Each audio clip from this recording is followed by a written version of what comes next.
ponašaju korektno.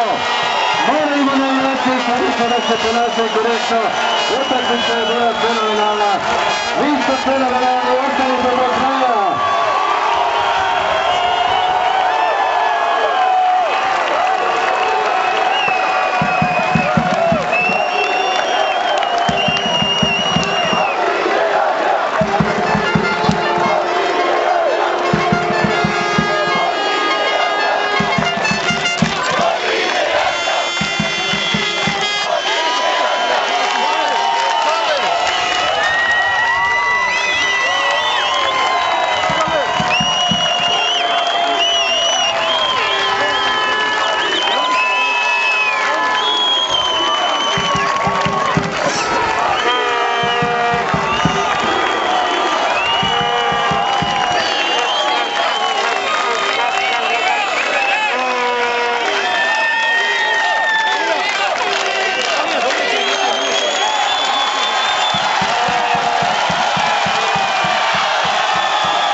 Eto, dragi gledalci, uspjeli smo. Još jedan aplauz za Kore Danske Močeva.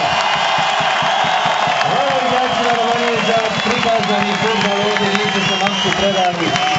Hvala gostima.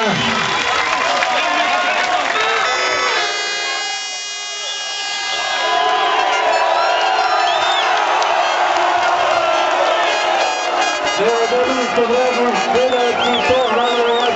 Delegata od kontrolera dobili ste 10-ku. Pokajem sad. Pokajem sad, momci, za slobodce.